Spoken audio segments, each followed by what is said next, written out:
Hello guys, good evening. আর এখন বাজে হচ্ছে সন্ধ্যা না, এখন বাজে হচ্ছে রাত প্রায় 9:30। ঠিক আছে, মানে 9:30 বাজে। আর এখন থেকে আমি আমার ব্লগটা স্টার্ট করলাম। আর আজকে হচ্ছে বৃহস্পতিবার। এটা কিন্তু ধোয়া জামা, ঠিক আছে? তোমরা ভেবো না আমি আগের দিনের জামাটাই পরে আছি। ধোয়া জামা কাপড়ই, এটা নাইটি পরা ছিল।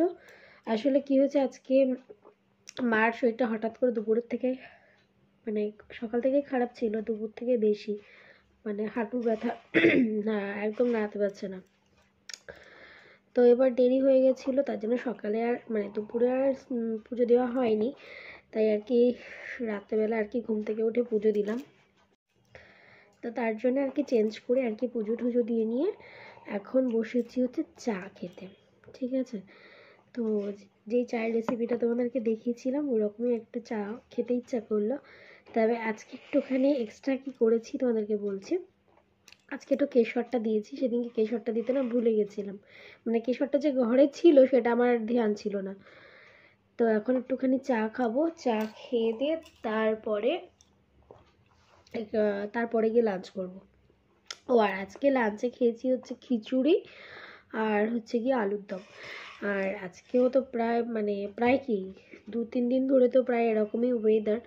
কালকে চিকেন খেয়েছিলাম, আর আজকে হচ্ছে গিয়ে তোমার আজকেও বৃষ্টি, সেহেতু আজকে একদম খিচুড়ি আর মানে আলুর দম। ইচ্ছা ছিল পাঁচ তরকারি খাওয়ার, তা পাঁচ তরকারি আর হয়নি, আলুর দম হয়েছে। তো কিন্তু বেশ ভালো হয়েছিল, বলো মা, আজকে খিচুড়িটা দারুণ হয়েছিল আজকে খিচুড়িটা। কিন্তু আজকে আর শেয়ার করা হয়নি, মানে এত কি বলতো, ওয়েদারটা একটু মেঘলা বৃষ্টি ওয়েদার থাকলে যা। আর আমার মেয়ে মানে ভয়ঙ্কর থেকে ভয়ঙ্কর দুষ্ট, মানে কোনো আইডিয়া নেই আমার মেয়ে কতটা দুষ্ট। তো ওই জন্য আর মানে করা হয়নি। সেই সিচুয়েশানটাও এরকম ছিল না যে ভিডিও করব। তো যাই হোক, তো এখন থেকে আমার ব্লগটা স্টার্ট করছি। তো চলো, এরপর থেকে যা যা করবো তোমাদের সঙ্গে শেয়ার করার চেষ্টা করব। এই হচ্ছে তোমার চা, এই দেখো চা বানিয়েছি, এর ওপর একটুখানি কেশর দিয়ে দিয়েছি। আর এই ট্রেটা না আমার ভীষণ পছন্দের, খুব ভালো এই ট্রেটা কেনা হয়েছিল স্টার মলের স্পেন্সার থেকে কিনেছিলাম। এই ট্রেটা এত ভালো, এত জাবদা, ভীষণ ভালো। স্পেন্সারের যে কোনো জিনিসই খুব ভালো। তো দেখো, তারপরে সোজা চলে এসেছে একদম রাতের খাবারে। তো দুপুরে তো খিচুড়ি হয়েছিল, আর রাতেও সেই খিচুড়িটা ছিল। তো ডিনারেও খিচুড়ি আর আলুর দম খাওয়া হয়েছে, ভীষণ ভালো হয়েছিল খিচুড়িটা। আর এটা হচ্ছে চুই, এটা কিন্তু আমাদের বাড়িরই চুই ঝাল, তোমরা অনেকেই হয়তো চেনো। তো রাত্রেবেলা খাওয়া দাওয়া করার পরেই তারপরে টুকিটাকি কিছু কাজ ছিল ঘরে, সেগুলো করে ঠরে বাবুর জল গরম ওগুলো রেডি রাখতে হয়, কারণ রাত্রেবেলায় তো দুধু খেতে ওঠে। আর ও এখন আর বেস্ট ফিট করে না অনেক দিনই হয়ে গেছে, মানে ওর 7 মাস বয়সেই ও করা ছেড়ে দিয়েছে। তো যাই হোক, তারপরে সকালবেলা উঠলাম, উঠে সোজা আমি রান্নাঘরে চলে এসেছি। আর রান্নাঘরে এসেই কাজ শুরু করে দিতে হয়েছে, কারণ হচ্ছে মায়ের শরীরটা না ভীষণ খারাপ, মানে ভীষণই খারাপ, মানে উঠে দাঁড়াতে পর্যন্ত পারছে না। হঠাৎ করে কি হয়েছে জানি না, আগেও একবার এরকম হয়েছিল বেশ কয়েক বছর আগে। মানে উঠে দাঁড়াতে পারছিল না, মানে হাঁটা চলাই করতে পারছিল না। তো তারপর তো ঠিক হয়েছিল পরে। আর মায়ের এমনিতে স্পন্ডিলাইসিসও আছে, আর এমনি ডায়াবেটিসের পেশেন্ট, তোমরা অনেকেই জানো কম বেশি। তো এবার কোন ডাক্তার দেখাবো সেটা নিয়ে একটা চিন্তাও রয়েছে। অর্থোপেডিক দেখানো, মানে কি বলতো, দেখানো যায়, কিন্তু মেন হচ্ছে সুগারের পেশেন্টদের না চট করে কোনো ডাক্তার ওরকমভাবে দেখানো যায় না, কারণ কোন সব মেডিসিন এদের জন্য নয়। তো এটা একটা খুব চিন্তার বিষয়। তো এর জন্যে আর কি ভাবলাম যে একটা মেডিসিনের ডাক্তারকেই দেখাবো।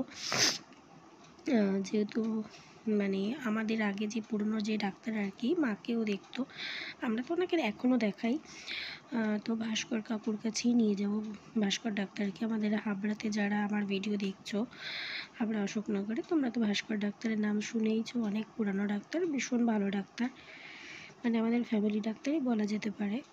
তো সেটাই আর কি মাকে বললাম যে ভাস্কর ডাক্তারের কাছেই যাওয়াটা ঠিক হবে, কারণ উনি যেহেতু জানে। আর মায়ের ট্রিটমেন্টটা আর আগেও একবার যখন ওরকম প্রবলেম হয়েছিল উনিই ঠিক করেছিল। তো স্যাটারডেতে উনি বসবে, তাই মাকে বললাম পুরো রেস্ট করো। আর মাকে একটা তেল বানিয়ে দিয়েছি, মানে সর্ষের তেলের মধ্যে আরও কিছু জিনিস দিয়ে।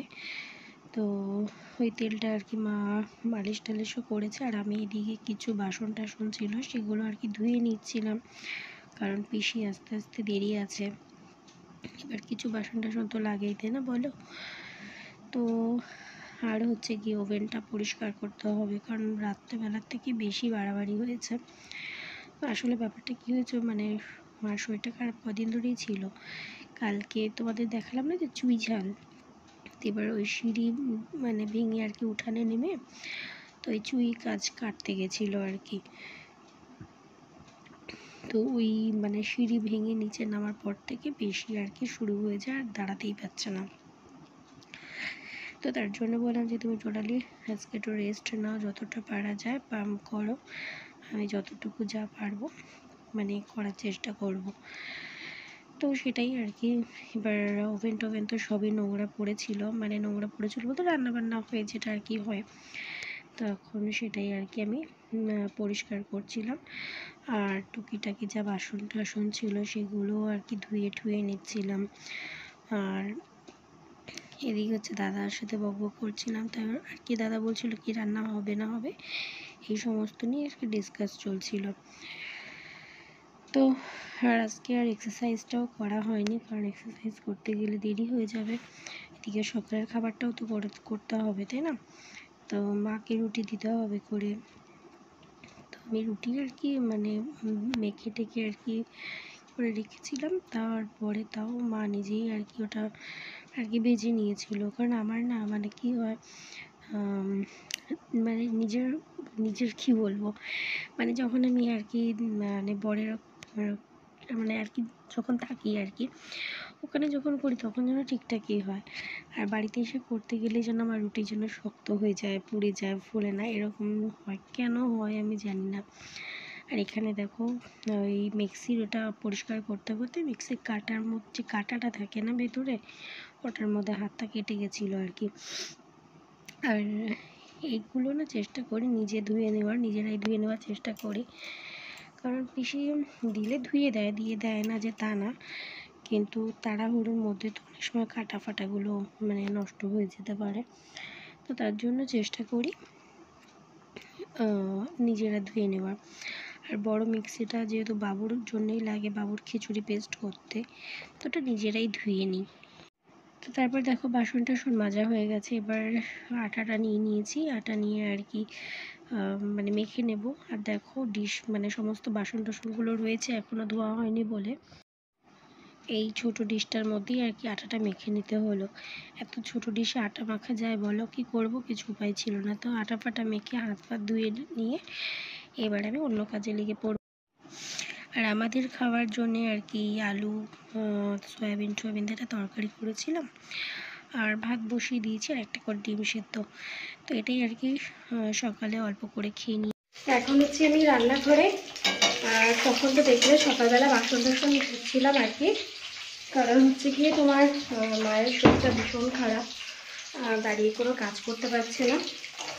এখানে ভাত করে উবুর করাও হয়ে গেছে, আর ডিম রান্না করব। আর কালকে আলুর দম ছিল, কালকে আলুর দম খিচুড়ি হয়েছে, সেই আলুর দম রয়েছে। আলুর দম আর ডিম দিয়ে হয়ে যাবে দুপুরে। রাত্রেবেলায় আরেকটা কিছু করে নেব। এখন দেখো ডিম ভাজি, আর এখানে অনেক ডিম আর আলু ভাজা হয়ে গেছে। এখন এই রান্নাবান্নাটা করে তারপরে অনেক কাছাকাছি আছে, কারণ 2 দিন ওয়েদারটা একদমই বাজে ছিল, তো ভাবলাম একবারে রান্নাবান্না করে নিয়ে তারপরে কাছাকাছি কাজে নামবো। কাল কাচতে গেলে আমার গা মানে জামা কাপড় ভিজে যায়, তাহলে একবারে রান্নার ঝামেলাটা মিটিয়ে নিয়ে তারপরে নামবো, তারপরে একবারে স্নান করে নেবো। তো চলো রান্নাটা করে নিই। তো দেখো এখানে আমার ডিম কষা কিন্তু হয়ে গেছে। এবার একটু নামানোর আগে গরম মশলাটা দিয়ে দেবো, তাহলেই কিন্তু হয়ে যাবে। আর ডিম কষাটা কিন্তু বেশ ভালো হয়েছিল জানো, কারণ আমার তো খাওয়া হয়ে গেছে, তারপরে আর কি ভয়েস ওভার করছি, সেহেতু আমি জানি খুব ভালো হয়েছে। তারপর দেখো ছাদে চলে এসেছি, ছাদে এসে অনেক জামা কাপড় কেচেছি। আর আমি না একদম জল নষ্ট করি না, মানে জল যেটা আর কি ধোয়া টোয়া হয়ে যায় ওগুলোকে টেনে নিয়ে নিয়ে নারকেল গাছের গোড়ায় গোড়ায় দিয়ে দিই। কেন জানি না, এটা আমার মানে অভ্যাস, মানে গাছ কাটা আমি একদম পছন্দ করি না। তারপরে গাছের যত্নটা আমার খুব ভালো লাগে, মানে গাছে জল দেবো, ইনফ্যাক্ট সমস্ত সবজি টবজির খোসা টোসাগুলোও আমি গাছের গোড়ায় গোড়ায় দিই। আর এখানে মেয়ের অনেক জামা কাপড় জমে গেছিলো, অন্যদিন তো মাই এগুলো সব ধুয়ে দেয়, আমি মাঝে মধ্যে আমিও ধুই, তবে মাই বেশি করে। তো সেগুলো আর কি সব ধুয়ে টুয়ে কেচে টেচে ধুয়ে দিলাম, কারণ দুদিন তো ওয়েদারটা ভীষণই বাজে ছিল। আর প্রথমে আর কি মা বলেছিল যে আগে জামা কাপড় কেচে নিয়ে তারপরে রান্না করতে, আমি বললো না দেরি হয়ে যাবে, তো ওর জন্য আর কি আগে রান্নাবান্নার ওদিকটা পুরো সব কমপ্লিট করে গুছিয়ে টুছিয়ে নিয়ে তারপরে আমি এসছি আর কি জামা কাপড় কাচতে। তাহলে আমার আর কোনো চিন্তা থাকবে না, এদিকে জামা কাপড়টা কাচা হয়ে যাবে। আর নিজেরও দুটো ড্রেস ছিল, এই ড্রেসটা আমার ভীষণ পছন্দের, তখন তো অনেকটা হালকা পাতলা ছিলাম, বেশ ভালো লাগতো। এখন তো মোটু হয়ে গেছি, কিন্তু তাও পরি, চেষ্টা করছি ওয়েটটা লস করার, দেখা যাক কত দূর কী হয়। তবে আজকে আর কোনো এক্সারসাইজ করতে পারিনি, টাইমই হয়নি, তো করবো কী করে, তো ওই জন্যে আর কি।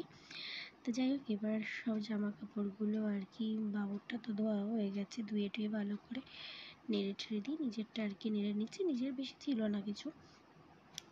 আর কি বলো তো, বাচ্চা মানুষ তো, সব বাচ্চা তো সমান হয় না, আমার মেয়ের একটুখানি বেশি জামা কাপড় একটুখানি মানে ইউজ হয়, কখনো একটু গায়ে জল ফেলবে, বদমাইশি করবে, কখনো আর কি খাবারটা ফেলে দেবে, আর বেশিরভাগটা না একটু বমি করে, মানে আগে তো প্রচণ্ড পরিমাণে করতো, যা খেত সব বমি করতো, এখন তাও ঠাকুরের আশীর্বাদে একটু কমেছে।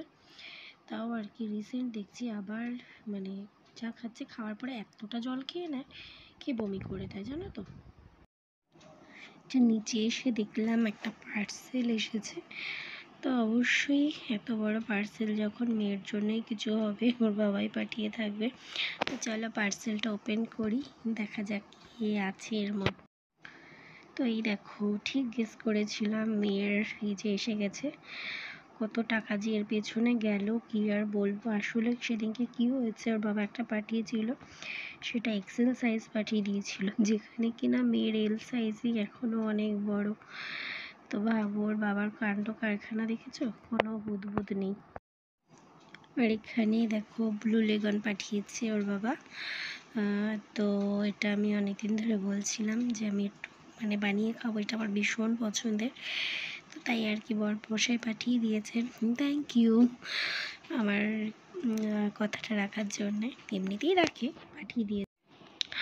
আর দেখো সন্ধ্যাবেলা একটুখানি সাবুর শরবত মতো করেছিলাম, তবে আমি কিন্তু সাবুর শরবতটা একটু অন্যরকমভাবে করি, জানি না তোমাদের কেমন লাগবে, তবে আমি কিন্তু এইভাবে খেতেই বেশি প্রেফার করি। সাবু মাখা না, কিন্তু সাবু শরবত। তো চলো, কেমন লাগলো আজকের ভিডিওটা অবশ্যই কিন্তু কমেন্ট করে জানিও, ভালো লাগলে অবশ্যই একটা লাইক শেয়ার করে দিও, টাটা।